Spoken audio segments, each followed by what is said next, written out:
we need to stop being so afraid of being holy. Yeah. Stop looking at holy as something that's boring. Yes, boring and uncool. Yeah. I think there was a stage where I knew I wanted to fully surrender my life to God, but I was worried that I would be seen as lame. Yeah, sometimes a lot of people may view me as a stick in the mud. Yeah. But guess what? I can stand proud in the fact that I'm being set apart as an example of who Jesus calls us to be. So even though some people may think you're a stick in the mud, when they go through those hard times and they're searching for Jesus, you're going to be the first person they call, because you've set yourself apart, and people know, oh, that's that Christian girl, that's that girl that knows Christ, that loves God. And when they start searching for Christ, they're going to go to you first. Yeah.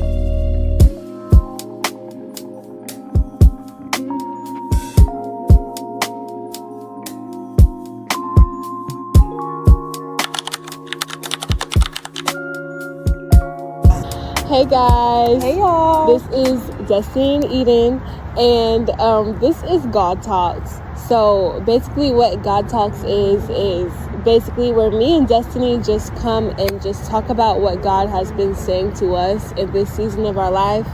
Of our lives. We don't like to be very preachy. We're not preachers. We are 20-year-old college students. Exactly. We're not even podcasters. This is not a podcast. This is not a podcast. This is simply something. It could be considered a podcast. Yeah, maybe, but we don't consider it a podcast. We literally consider this kind of like a video diary of us, just like basically an out loud diary. Like an out loud diary of what God has been saying to us in this season. So that's just, we wanted a platform to share this with y'all, and that's what we created this for. So so basically what's kind of been laid on both of our hearts, I'll say, but specifically mine, is I feel like, just for context, I've been watching a lot of Philip Anthony Mitchell. And if you know anything about him, all he does is preach. How do I say it? He preaches the gospel. Yeah, he teaches the gospel, point blank. All he does is teach Jesus, but a lot of that is very convicting because he presses into Christians that we need to be righteous. During this time, we absolutely need to be righteous. And I think it's been pressed upon my heart by God to just kind of talk about how me and Destiny have been able to stay righteous while living at an HBCU, while attending an HBCU. Which is, a lot of people hear that and I feel like a lot of people would get offended by that, but let's be honest, even on all college campuses, let's not even put it on just an HBCU. It's not just HBCUs. But specifically the HBCU that we go to has quite a reputation for being very just a party school. We can say we go to North Carolina A&T. Yeah. If you know anything about North Carolina A&T, where now I will say it's a very good, in a worldly stance, it's a very good balance. We have scholars who also just tend to party a lot. Yeah. But we still do have scholars. There are some amazing students here at this school. And that's not to knock I love my HBCU with my whole heart. I'm HBCU pride all day. Yeah. But let's be real, like it's hard to be righteous and live holy in a place where sin is kind of glorified. Yeah, sin is glorified. Yeah. And it's not even just it's glorified by the students, it's kind of like it's glorified by everyone in our society. Like college is the one time for you to be able to do whatever you want, no repercussions. I feel like even something that always kind of caught me off guard, I didn't know if it was just me being super like self-righteous or whatever. Exactly what you're but it's say. Like even when like Christians and like some of our parents' pastor friends, like they'll come to us and be like, oh, it's college, live your life, have fun.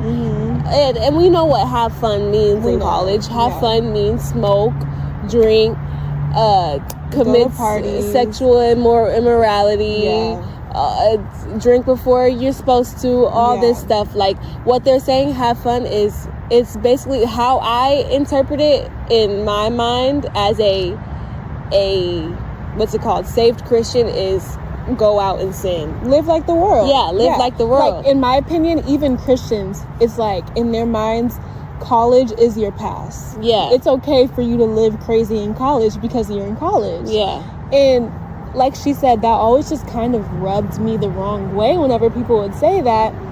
And when I first got to college, I kind of felt myself kind of like even falling into that trap of, for context, we've never been party people. Like, even in high school, first of all, our parents didn't play that. No. Our parents were never went to parties. No parties. I don't think we went to one party in high school. No, not a single party. But even in the moments where we like went to prom, homecoming, settings where it was like kind of like a party, even though that's not a real party, but you know what I mean. Settings where people are just kind of like a party setting. I always hated it. I never liked it. Like, I'm not a party person, so I've never liked that scene. Yeah. But entering into college, I felt myself kind of starting to fall into that trap of thinking, okay, even like some older Christian people are telling me it's okay, so maybe I should just go out and party, and maybe I should try the party life a little bit and, do all the things that come with it. Yeah. But first of all, I'm just glad that God snatched me up out of that real quick, because I think for me, what I can say we're a little different, but for me, I stopped doing that pretty quick. Yeah. Just because I realized, number one, I always felt very convicted going to places like that, because I don't know, it was like I didn't know if it was just a personal thing for me. I know personally, just like my personality, I'm an introvert to the core. So just being at parties doesn't even like fit my personality. Yeah. But besides that, I just always spiritually never felt right even like being in those settings. Yeah. And for me, in my case, kind of a little background is, so my freshman year, I always say I was a hot mess my freshman year. Even though I hate when you say that, because compared to other people, I was not a hot mess. Let's just say we are pastors' kids. Our parents are pastors. And our parents are not, because a lot of people will come and say, oh, I'm a pastor's kids too. And their parents are just like ministers or like associate pastors. Our parents were the founders of the church. Like, our parents are the pastors. Like, we are the pastor's kids. And, so basically, like, of course, we were raised up in that. Like, that's where we come from. And our parents are very, very, what's it called? They have a lot of integrity. They're not one of them wicked, false pastors. My parents we have seen them live with integrity our whole lives. And so we were raised up in that. So we always kind of had the sense of what was right and wrong. And basically, the way I was acting my freshman year was very much against the way I was raised. Yeah. And even was against my own morals and values. But of course, like Destiny said, I fell into that whole trap of, it's college. This is my time to explore and see what I like and what I don't like. This is my time to have fun and party and do all that stuff. And basically, I just got kind of caught up in it. I'm not going to come on here and tell all my business, but I will say I did some things that I know God was not pleased with. Yeah. And I think there was a point where God had to come and snatch me up and basically told me to sit down somewhere or I'm going to sit you down. And God gave me that warning. I took that warning and I really never went back. And I will say, a lot of the times I do feel kind of weird talking about this, because just thank God we are not, even though I was like going to parties and stuff, I only did it to fit in. Yeah. I never enjoyed it. Never. There is not like one party I ever enjoyed going to. I will say, like, there were some kickbacks or whatever where people were doing things that they shouldn't have been doing, and I enjoyed that. But let's just say, like, we've never been party people.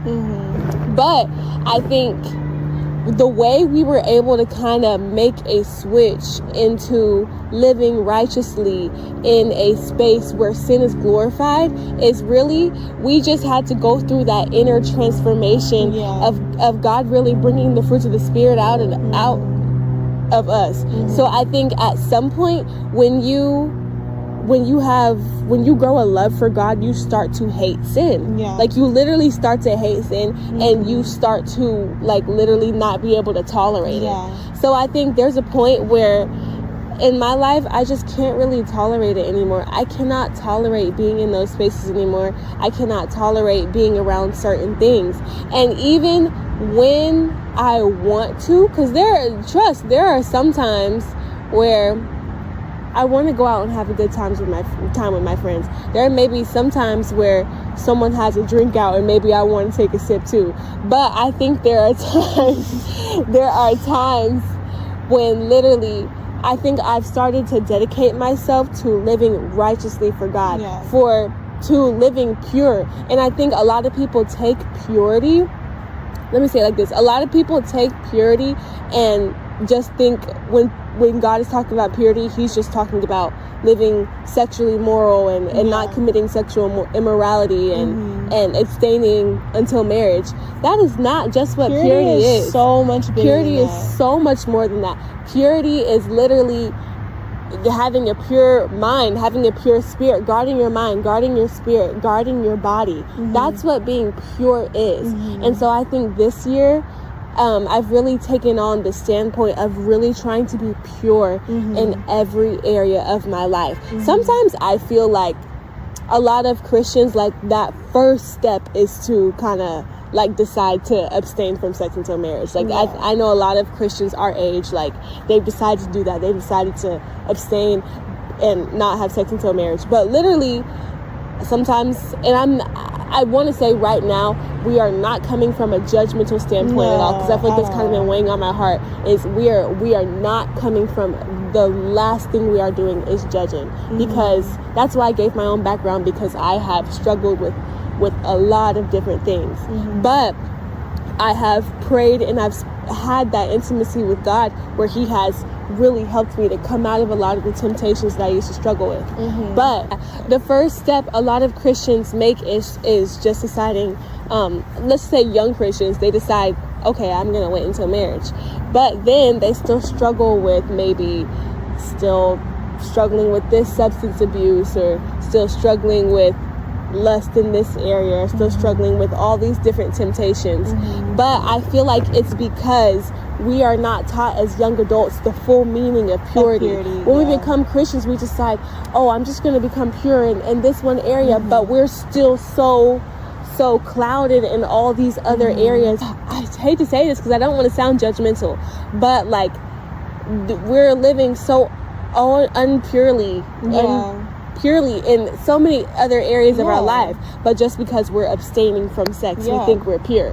And I'll just tell on myself for a second, because I will say I made that decision at a very young age to abstain and wait until marriage. I made that decision in maybe like high school, and so I've stayed true to that decision. But there was a period where I kind of wore that as a badge of honor, and kind of like, I'm not gonna lie, like, I kind of got this like superiority sense from it, like I was living more righteously and more holy than other people.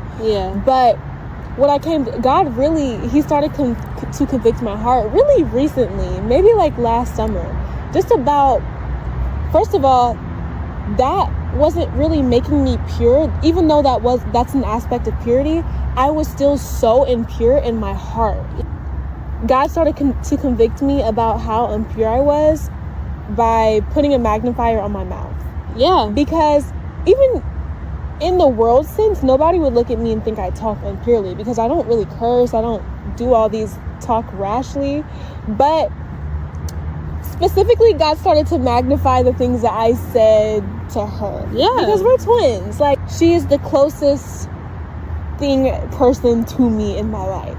And so whenever you're that close to somebody, sometimes you can just talk a little bit recklessly and not think about the things that you say. But God really started to put a magnifier on the things I was saying to her, and how impure that showed my heart truly was. That some of the things that I said to her was just out of straight meanness and wickedness in my heart. Even if we were like playing around, it's still not right to say some of the things that I said to her. And even some of the thoughts that I was thinking towards other people and how I judged other people, that shows unpureness of heart. And so even though I wasn't doing what the world considered unpure things, I was still unpure because my heart didn't have the right posture. And I want to say this because this is the main reason I wanted to make this video, is because I really want to encourage young people, women like us who maybe have that temptation around them. You go to HBCUs, you go to big party schools, and you want to live for God, but there's so much of that temptation around you. There are always people, there are late nights where you get those late night texts talking about you want to come over. There are those nights that you get that text talking about you want to go out and smoke, you want to go out and party. And that's why I'm not invalidating anyone's feelings, because there is truly, especially people our age who are in college, not even people who are in college, just young adults in general, we have so much temptation around us. But it's one thing I saw on Philip Anthony Mitchell's sermon. It's a viral video or whatever, but he was basically saying, is his pipe game worth going to hell over? Like, is that sin worth going to hell over? And I think a lot of us, because we are young, we give ourselves excuses, and we lean too much into Jesus's grace, the grace that comes with Jesus dying on the cross.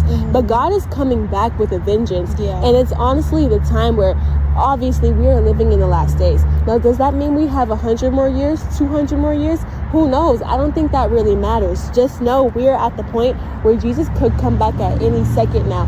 And just because you're a young adult, he's not going to look at you and say, oh, you have a past. You have a past. You were in college. You were just exploring. Jesus is not going to say that. He's going to say, depart from me, for I never knew you. So I want to encourage people that just because you're in college doesn't mean you should give yourself a pass to live unrighteously. If you are a person, now there's such thing as a path. I believe that everyone has a path that they go on, and right when you give your life to God, that does not mean that you're immediately going to start living righteously. It takes time to develop those fruits. It takes time for God to develop that hate for sin within you, which is why I understand, I empathize with people. I empathize with we're all going through it. I still struggle with temptation. We all still struggle with it.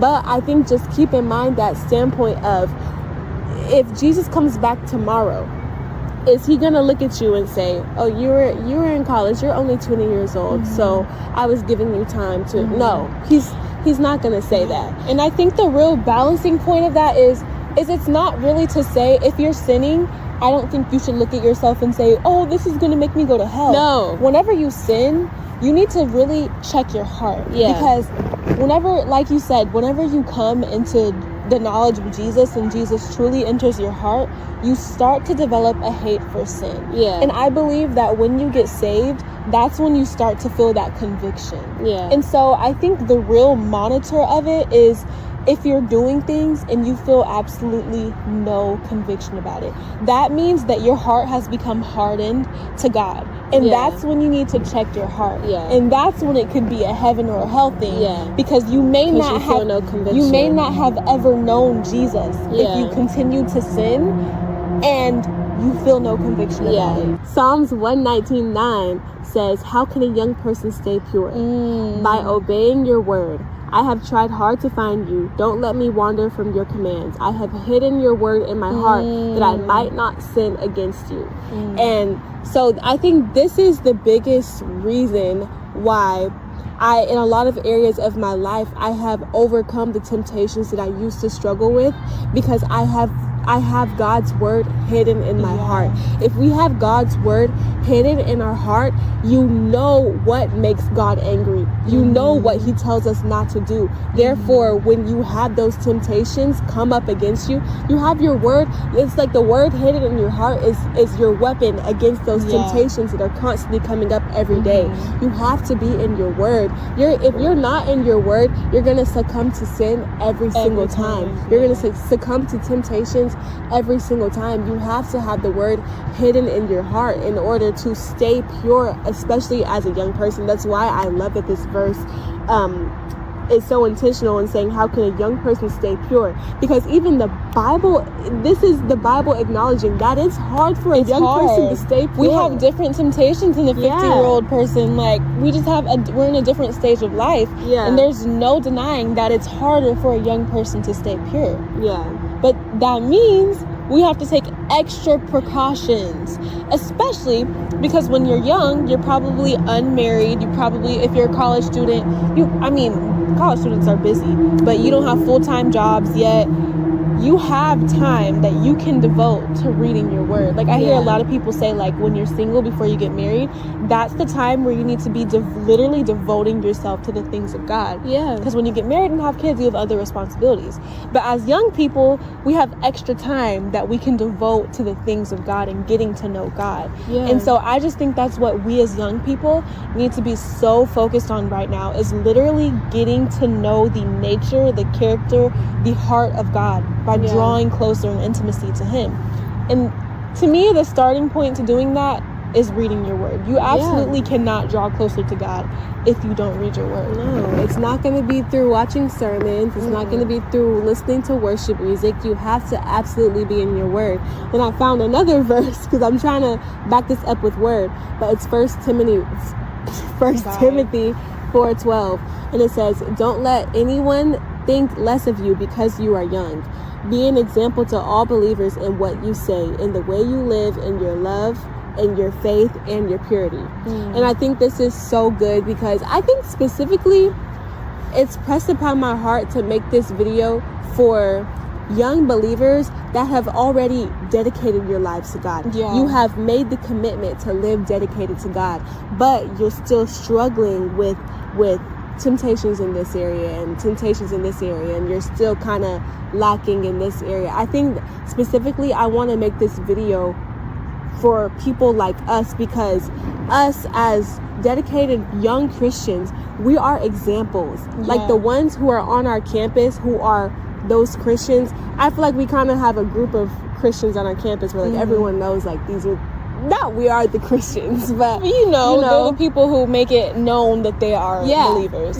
You become set apart. But then I think sometimes, and I say this with as least judgment as possible, but there are some times where I see people like that, but they're party promoters, and they're still in not being a good example as a Christian. And I think we should be empowered in this time to be set apart from the world. When you just say that you are a Christian, you are called to be set apart. When you say that you have given your life to Christ, you are called to be set apart. And I honestly want to encourage you all to lean into being set apart. Don't be afraid of being set apart. Don't be afraid of saying, no, I don't want to go to this party because this party is filled with sin and it's glorifying sin and debauchery. And no, I don't want to go to this party because... And sometimes it's going to lead me to fall into sin. That's what I'm saying. And sometimes it's not even just about not going to a place because it's glorifying sin and debauchery. That's just a personal conviction for me. I personally don't like going to parties because they glorify sin and sin. And it's like they listen to music that I personally don't want to be intaking. Like, it's just not, in my opinion. Now, everything is, I believe, partying and stuff like that is very much personal. That's a personal conviction. The Bible does not say don't go to parties. So that is a personal conviction. However, for me, I believe it's an environment that I don't want to take part in. Not just because it's going to lead me into temptation, because I just think that it's not a conducive atmosphere for me to be in. But if you can be in that atmosphere and you don't feel like it affects your spirit, you don't feel like it takes you off of the right course with God, then okay. But if it does, if you feel like if you find yourself falling into sin every single time you go to a party, if you find yourself falling into sin every single time you hang out with a certain group of people, that's when you kind of have to step back, take a mental audit and say, okay, do I need to continue putting myself in these places? Exactly. And it's like you said, like, I've made the personal decision to not go to parties. One, because I don't like going to parties, first of all, if I'm being real. Second of all, they glorify sin. Third of all, because I've made the commitment that I do not want to drink until I turn 21. So why would I put myself in a place where I know there are going to be so many people drinking and I'm making the decision to not drink until I turn 21, but there are so many people in this place drinking. Obviously, I cannot trust my flesh too much. Yeah. I think a lot of us young Christians, we trust our flesh too much. We say, oh, I'm going to go over to that boy's house at 12 a.m. I trust myself. I trust myself. I'm not going to give in. You cannot trust your flesh. You have to absolutely create boundaries. You can't say, oh, I'm trying not to drink right now, but I'm going to go to this party where everyone's drinking. I trust myself to not drink.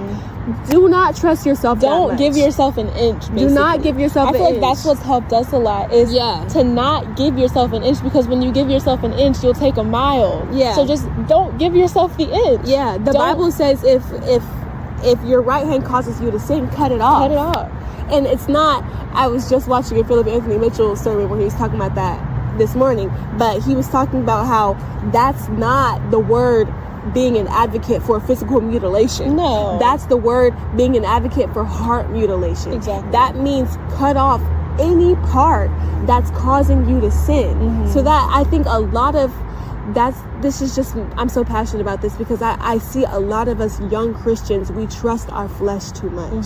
We trust ourselves too much. We're giving in, and that's why we're constantly falling, because we're constantly giving these sins and these temptations an inch. A less gory version of cutting off your right hand if it causes you to sin is that means create boundaries. Yeah, basically. In layman's terms, that is Jesus saying create boundaries. That's Jesus saying if this show, that's a big thing. That's a thing for me. Yeah. Especially young people our age too.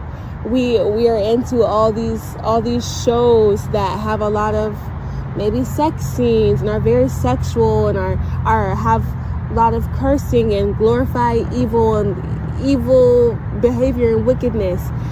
If that, a lot of times we're not even aware that sometimes that's causing us to sin. And I'm saying this to myself too. That's why I'm saying we, because there are still a few shows that I enjoy that definitely glorify sin, that I'm praying to God to give me the strength to cut out of my life. They've been my favorite shows for years. So it's hard for me to cut it out.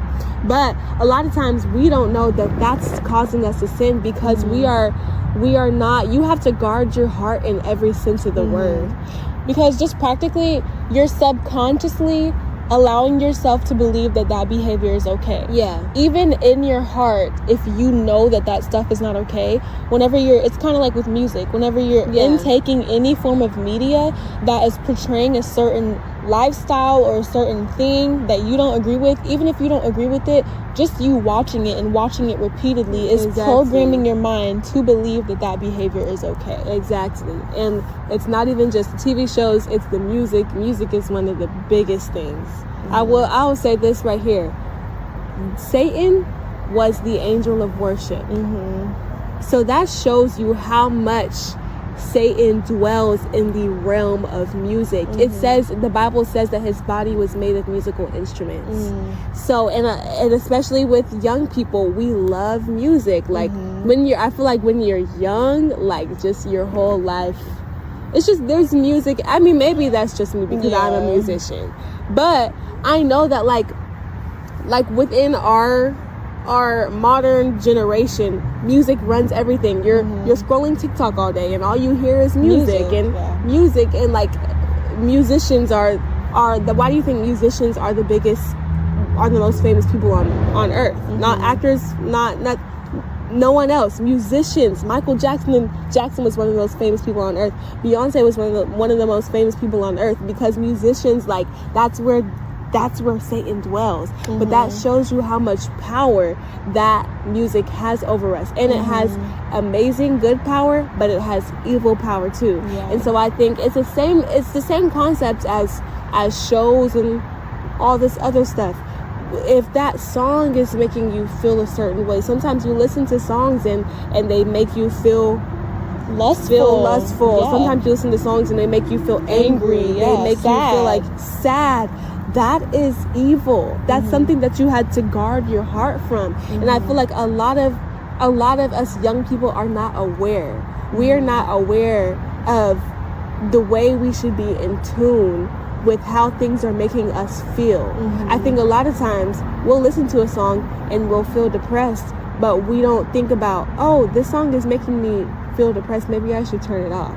Like, a lot of us aren't in tune with that. But I think a lot of us would overcome the mental and emotional struggles that we're facing if we would learn to be in tune with that spiritual intuition. I think the whole point that we're trying to make is it's okay to be young and live holy. like it's okay to be young and be holy a lot of the time, especially, you know, a certain type of us people. If you're the type of person who likes to dress nice, or you're the type of person who considers yourself just a little bit more like of a chill, cool person, a lot of us don't want to seem like those holy long skirts to the ground, holier than thou Bible toting Christians. But that's being holy is so much deeper than that. Being holy is being set apart. Being holy is being that light on the hill that people look to as an example of the life that Jesus gives us whenever you come to Jesus. And so I think we need to stop being so afraid of being holy. Stop looking at holy as something that's uncool, that's boring. Boring and uncool. Because that was even my issue when I was living whatever kind of way my freshman year. I think there was a stage where I knew I wanted to fully surrender my life to God, but I was worried that I would be seen as lame. I was worried that people wouldn't think I'm cool anymore. I was worried that boys would think I'm that girl with the stick up her butt. Like, I was just worried of being I said stick up my butt. I was worried that I was just worried that I would be that stick in the mud. Like, I was just worried. And I think, sometimes a lot of people may view me as a stick in the mud. But guess what? I can stand proud in the fact that I'm being set apart as an example of who Jesus calls us to be. So I want to encourage any young adult that's watching this, young Christian adult, is that you should almost, I said this earlier, but lean into that, because you are being called to be that light. You are being called to be that example. So even though some people may think you're a stick in the mud, when they go through those hard times and they're searching for Jesus, you're going to be the first person they call, because you've set yourself apart, and people know, oh, that's that Christian girl. That's that girl that knows Christ, that loves God. And when they start searching for Christ, they're going to go to you first. And you never know who you're inspiring just with your life. Like, you don't even have to say anything. I don't post Christian quotes all over my Instagram. I'm not one of those people who just like shouting out loud, I love Jesus all day. But I think people pretty much can see that. People know that I love Jesus because the way that I live my life. And so I think that's just what we're encouraging Christians to do. Don't even like just be posting about God. If that's your thing, go ahead. If that's the way you like to express your walk with God, go ahead. There's nothing wrong with that. But I'm just saying, make sure that your heart aligns with that. Make sure that your life sure your life aligns exactly. with it. Make sure your life is literally a life of light, where people see you and they see the light of Christ. And the only way that you can be that light is by being holy, by being set apart. Because God cannot make you that set apart light on the hill if you are not set apart. You can't stand out if you're blending in with what everybody else is doing, if you're being like the world. So just lean into being holy. Being holy literally means to be set apart. So I think that's just what we're trying to encourage y'all to do in this video. Encourage, not condemn. Encourage. But I think I just want to end this by saying it is okay to be young and holy. So y'all, thank you for watching. And definitely let us know in the comments if y'all have any disagreements, if you agree with what we're saying, because we are not God. If there's any word to back up anything else, but just let us know how y'all feel in the comments. And thank y'all for watching. Bye.